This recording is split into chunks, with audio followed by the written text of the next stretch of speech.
여러분 반갑습니다. 열왕기하 성경 강의 시간입니다. 여러분 열왕기하 말씀 잘 묵상하고 계시죠?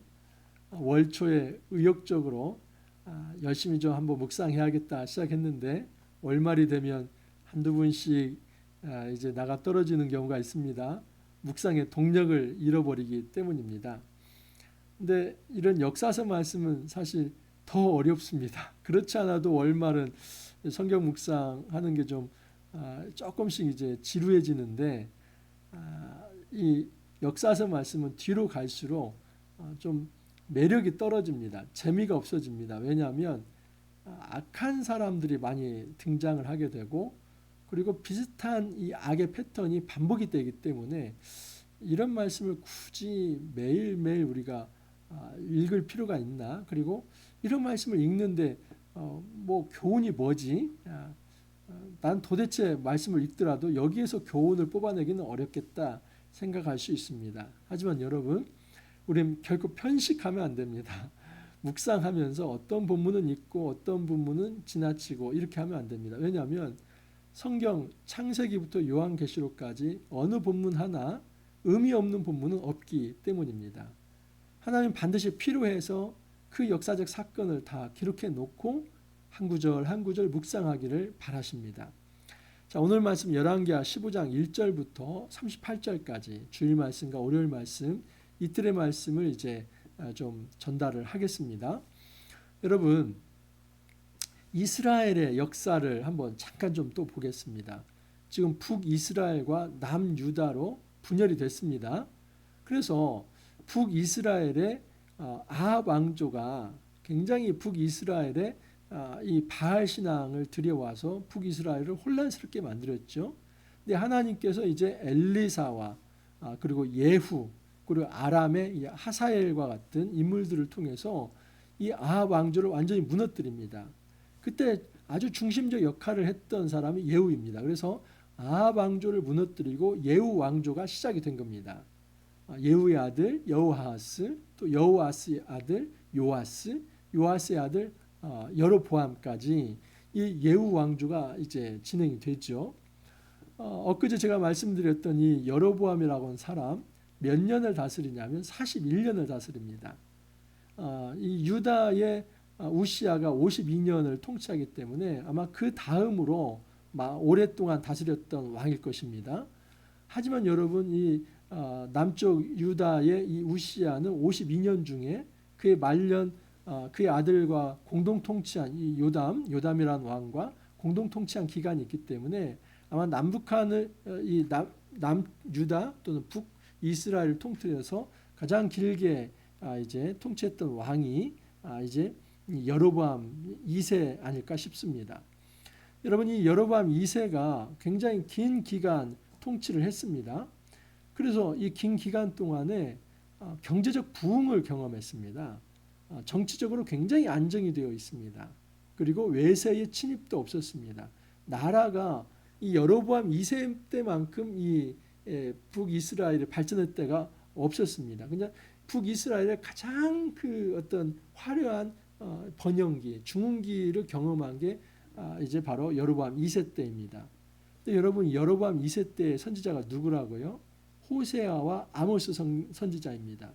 나중에 이제 아모스서와 호세아서를 한번 읽어보시면 아시겠지만은 가장 도덕적으로 타락하고 불의하고 그리고 하나님 보시기에 악한 어떤 시대가 또 여로보암 2세의 시대입니다. 그렇기 때문에 여로보암 2세의 시대가 경제적으로는 풍성했을지 모르지만 정치적으로는 안정되었을지 모르지만 그 사회에서 정말 약한 자들, 사회적 약자들, 소외된 자들, 그들은 이 힘 있는 자들, 돈 있는 사람들, 그리고 어떤 이 경제적으로 풍요한 어떤 계급에 있는 사람들에 의해서 무고한 어떤 피를 흘리면서 억압받고 핍박받았던 그 불의하고 혼란한 시대가 또한 여로보암 2세의 시대라고 볼 수 있습니다. 왜 이런 결과가 있게 됩니까? 교만 때문이죠. 여러분, 이 교만이 항상 그 문제가 됩니다. 예후라고 하는 왕, 지금 예후, 여호아스, 요아스, 여로보암으로 이어지는데 이 여로보암은 이제 예후 왕조의 마지막 이제 물론 여로보암의 아들 스가랴가 있지만은 굉장히 끝 왕입니다. 근데 이 교만이 사실은 누구에게서 온 거냐면 예후에서 온 겁니다. 예후가 이와 같이 이스라엘 중에서 바알을 멸하였으나 이스라엘에게 범죄하게 한 느밧의 아들 여로보암의 죄 곧 베델과 단에 있는 금송아지를 섬기는 죄에서는 떠나지 아니하였더라. 여러분 이것이 바로 이 예후의 죄이죠. 그리고 그의 자녀들은 이 예후의 죄를 그대로 답습을 한 겁니다. 여러분 바알 신상을 깨뜨리면 뭐 합니까? 이 우상을 다 깨뜨리고 금송아지라고 하는 새로운 우상에게 절을 한다면 그게 무슨 개혁입니까? 아무것도 아니죠. 그래서 예후는 북이스라엘에서 바알 신앙 체계를 무너뜨리는 이 위대한 일을 했음에도 불구하고 다시 이 금송아지를 섬기는 일을 함으로써 결국 그가 하나님 앞에서 큰 교만을 범하게 되는 것이죠. 여러분 교만은 하나님 없이 사는 게 교만입니다. 하나님의 임재를 체험하지 않는 것입니다. 하나님 앞에서 자기의 삶을 성찰하지 않는 것입니다. 그래서 하나님 외에 또 다른 우상을 신으로 받아들이며 섬기려고 하는 이 태도가 교만이지요.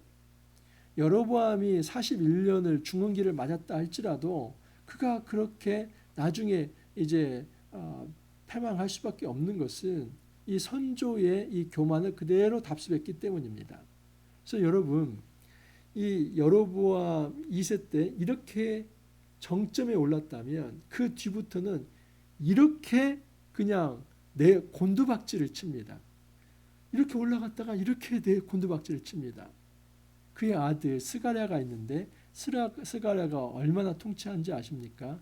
6개월 통치합니다. 그리고 스가랴를 죽인 이 살룸은 얼마나 통치한지 아십니까? 한 달을 통치합니다. 그러니까 41년 통치했던 이 여로보암에 비하면 6개월 통치하고 1년을 통치하는 바닥으로 내리꽂은 것과 마찬가지지요. 그래서 실제로 그냥 이제 살룸 또 므나엠 부가이야 베가 호세아에 이르러서 이 호세아 때 이 아스루에 의해서 아시리아에 의해서 완전히 북이스라엘이 패망하지 않습니까? 완전히 내리막길로 곤두박질 치는 겁니다. 그게 왜 그러냐면 교만 때문에 그렇습니다. 특히 이 종교 지도자들이 또 이 정치적 지도자들이 하나님 앞에서 제대로 겸손하지 않을 때는 아무리 정점에 올라갔다 할지라도 그렇게 그의 후손들이 곤두박질 쳐서 결국은 그의 가문이 문을 닫을 수밖에 없다 하는 사실입니다. 유다의 왕 아사랴의 제 38년에 여로보암의 아들 스가랴가 사마리아에서 6달 동안 이스라엘을 다스리며 왜 6개월을 통치하냐면 야베스의 아들 살룸이 그를 반역하여 죽였기 때문입니다.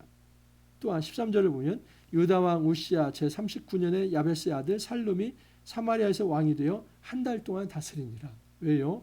므나엠이라고 하는 사람이 암살을 했기 때문입니다. 므나함도 보십시오. 유다 왕 아사랴 제 39년에 가디 아들 므나엠이 이스라엘 왕이 되어 사마리아에서 10년간 다스리며 그런데 이 므나함의 아들 이제 부가이야가 왕이 됩니다. 하지만 이 부가이야 역시도 또한 암살을 당합니다.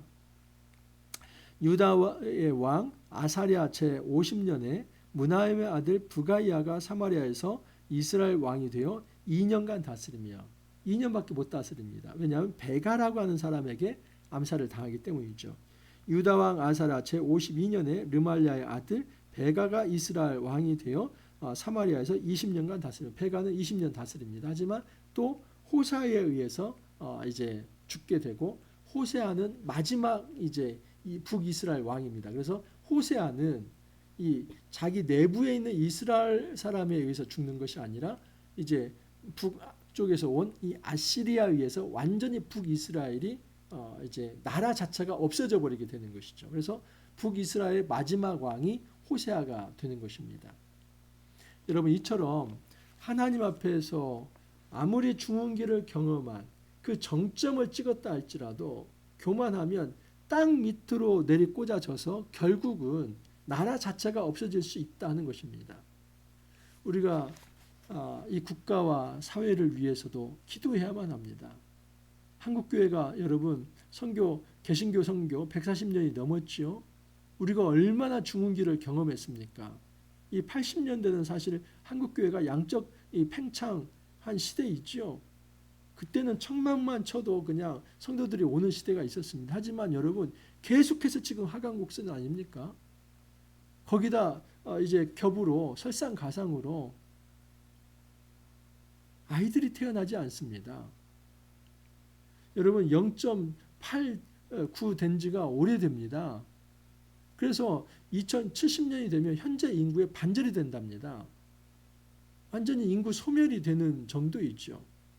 그리고 그 정도 되면 이제 고령 인구가 40%가 넘습니다. 현재도 65세 이상이 20%가 넘는 상황입니다. 여러분 지금 이 국가 사회를 위해서 기도할 때입니다. 우리가 어떤 중흥기를 경험했다 할지라도 뭐 이 K-팝이나 또는 K-푸드나 이 K-컬처, 이 K-문화가 전 세계에 영향을 주고 경제적으로 발전하는 것 같지만은 여로보암을 한번 생각해 보십시오. 여로보암 41년 동안 그렇게 발전했다 할지라도 그 다음 왕이 6개월이고 그 다음 왕이 한 달이고 뭐 2년 다스리고 그러다가 아수르에서 망하는 거 아닙니까? 우리 인간이 우리의 풍요에 도취되어서 교만하면 그것은 그걸로 끝납니다. 우리가 기억해야만 합니다. 우리 당대가 아니더라도 그 영향이 후대에 미칠 수 있다는 것을 꼭 기억해야만 합니다. 이스라엘 왕 베가 때에 아수르 왕 디글랏 빌레셀에 와서 이온과 아벨벳 마아가와 야노아와 게데스와 하솔과 길르앗과 갈릴리와 납달리 온 땅을 점령하고 그 백성을 사로잡아 아수르를 옮겨갔더라. 이것은 시작입니다. 베가 때만이라도 이제 제대로 회개했다면 아수르에서 그렇게 망하지는 않을 것입니다. 그런데 베가 때 이렇게 포로가 되어 끌려감에도 불구하고 전혀 회개는 하지 않습니다. 그러니까 이게 역설인데 정권은 바뀌는데 악함은 바뀌지 않는다는 것입니다. 그러니까 이 어떤 이 이스라엘 왕조는 계속해서 정변이 일어나서 바뀝니다. 그러면 바뀐 자는 조금 선하게 통치를 해야 하는데 더 악해집니다. 바뀌는 게 무슨 의미가 있습니까? 정권 바뀌는 게 무슨 의미가 있습니까? 아무 의미 없이 그 권력만 체인지 되었을 뿐이지 악한 자들의 열전이 계속 이어져서 결국은 하나님이 쓰시는 이 외세의 아수르라고 하는 회초리에 의해서 북이스라엘 자체가 그냥 지도에서 지워져 버린 것입니다. 그때 이제 남쪽은 이제 요담이 통치를 하죠. 이스라엘 왕 느말랴의 아들 베가 제2년에 유다 왕 우시아의 아들 요담이 왕이 되니 나이가 25세라 예루살렘에서 16년간 다스리니라. 근데 요담 역시도 산당을 제거하지 않았다라고 얘기합니다. 그리고 그의 아들이 이제 아하스가 왕이 되는데 이건 이제 내일 더 말씀을 드리겠지만 여러분 아하스 악한 왕입니다. 이 아하스가 이제 북이스라엘의 이 압박을 받습니다. 근데 그 북이스라엘을 견제하기 위해서 북이스라엘보다 더 위에 있는 북쪽에 있는 이 아수르와 동맹을 맺습니다. 그래서 아수르가 북이스라엘을 괴멸을 시키죠. 여러분 그 일을 주도했던 사람이 아하스입니다. 그러면서 이 아하스가 이 북쪽에 있는 아수르에 아부하기 위해서 그 아수르의 모든 제단 모형을 그대로 이제 설계도를 가지고 와서 이스라엘 예루살렘 성전에 이제 이방 제단을 세웁니다. 그래서 하나님의 제단은 그냥 변방으로 밀어내버리고 그 중심에 이 여호와의 성전에서 이방 제단을 세우고 거기서 이 제의를 지냅니다. 정말 남쪽이 됐든 이제 북쪽이 됐든 이 왕들이 하나같이 다 교만하고 하나님 앞에서 우상을 섬기고 죄를 지으면서 하강 곡선으로 내려가고 있다는 사실입니다. 이 요담의 아버지 우시아는 어떻습니까? 우시아도 한번 보시면 15장 5절을 보면 여호와께서 왕을 치셨으므로 그가 죽는 날까지 나병 환자가 되어 별궁에 거하고 왕자 요담이 왕궁을 다스리며, 여러분 이 우시야가 왜 나병에 걸리게 되냐면 역대하 26장 19절에 보면 우시야가 손으로 향로를 잡고 분향하려 하다가 화를 내니 그가 제사장에게 화를 낼 때에 여호와의 전 안 향단 곁 제사장들 앞에서 그의 이마에 나병이 생긴지라. 제사장들이 반대했습니다. 왕이시여, 이 분향하는 것은 제사장에게 하나님의 유임한 일입니다. 당신이 왕이라 할지라도 제사장이 아니기 때문에 함부로 허락 없이 분향할 수 없습니다. 근데 이 우시야가 화를 내죠. 내가 누구냐? 내가 왕인데 물러거라 하면서 제사장들의 그 경고에도 불구하고 분향하려다가 나병을 얻게 됩니다. 여러분 이거 역시도 교만이죠. 그래서 사실 그 엊그제 드렸던 메시지와 이 메시지는 동일합니다. 이 반복되는 이 북이스라엘의 악인 열전, 악한 사람이 악한 사람을 없애고 또 악한 사람이 정권을 잡으면 또 다른 악한 사람이 정권을 또 잡고, 그래서 정권은 바뀌었지만 이 하나님 앞에서의 불의함,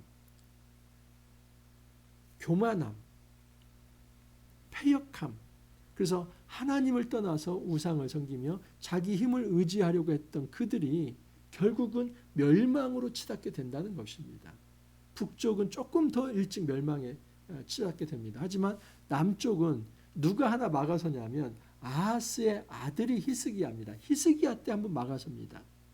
그렇지만 그 뒤에 또 므낫세라고 하는 악한 왕이 나오죠. 근데 그 악한 왕 뒤에 요시야라고 하는 사람이 한 번 더 막아섭니다. 그래서 남쪽 유다는 히스기야와 요시야가 있기 때문에 조금 그 망하는 기간이 좀 늦춰집니다.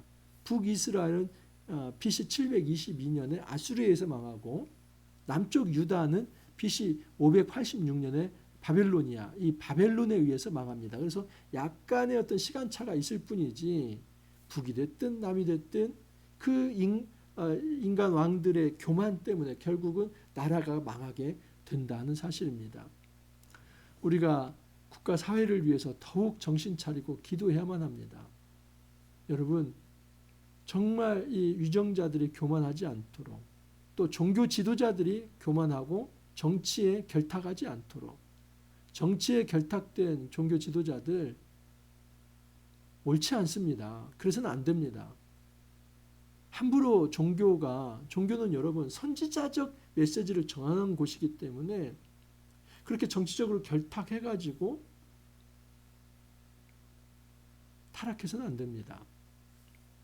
우리가 이 국가 사회를 위해서도 함께 기도해야 하고, 그리고 한국 교회가 더 이상 세속화되지 않고 병들지 않도록, 교만하지 않도록, 하나님의 이름을 부르면서 또 다른 우상을 섬기는 이 혼합주의에 빠지지 않도록, 세속주의에 빠지지 않도록, 물질 만능주의에 빠지지 않도록 우리가 기도해야만 합니다.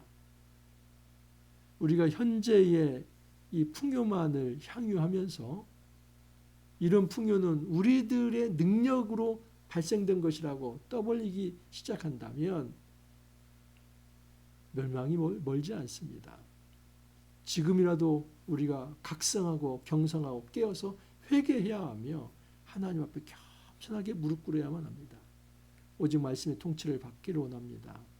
하나님, 이 나라와 국가를 긍휼히 여겨주시고 또 이 공동체를 긍휼히 여겨주셔서 거룩한 나라 되게 하옵소서. 하나님의 말씀의 통치가 이루어지는 나라가 되게 하옵소서. 우리가 함께 기도해야만 합니다. 이렇게 기도합니다. 주님 감사합니다. 우리가 북이스라엘 역사와 남유다의 역사를 살펴보면서 또 현 시대를 성찰할 수 있게 하여 주시니 감사합니다. 주님, 정권이 여러 번 바뀌었지만 한 번도 이 악한 흐름이 깨어지지 않았습니다. 정말 이 땅에서도 이러한 일들이 반복되고 있습니다. 주님, 이 땅에서 온전히 정치 지도자가 되든 종교 지도자가 되든 하나님 앞에서 공의를 추구하고 정말 주님의 기쁨이 될 만한 정직하고 또 의로운 그런 길을 걸어갈 수 있도록 주님께서 친히 인도하시고 긍휼을 베풀어 주옵소서. 특별히 한국교회가 주님 하나님 앞에 엎드려 기도합니다. 회개합니다. 우리들의 잘못을 고백합니다. 하나님 저희들을 용서하여 주시고 주 예수 그리스도의 그 거룩한 피로 씻어 주시사 이제는 의로워질 수 있게 해 주시고 좀 더 성결해질 수 있게 해 주시며 우상을 섬기지 않게 해 주시고 오직 하나님의 말씀의 통치를 받으며 주의 거룩의 도구가 될 수 있도록 주님께서 이끌어 주옵소서. 오직 주님의 긍휼을 구하며 하나님의 사랑 앞에 엎드리며 주님의 인도를 바라며 주 예수 그리스도의 이름으로 기도하였습니다. 아멘. 여러분, 이 시대의 이 혼란상을 바라보면서 우리가 함께 중보 기도해야만 합니다. 열왕기하 말씀을 묵상할 때 저는 이 시대의 상황을 보지 않을 수가 없습니다. 하나님께서 주시는 메시지가 있습니다. 우리가 함께 깨어서 기도할 수 있기를 바랍니다. 또 이번 한 주 시작되었고 또 연휴가 또 계속 진행되는데 이번 한 주 말씀 묵상은 계속 진행됩니다. 계속 함께 정주행할 수 있기를 바랍니다. 또 내일 기쁨으로 찾아뵙겠습니다. 감사합니다.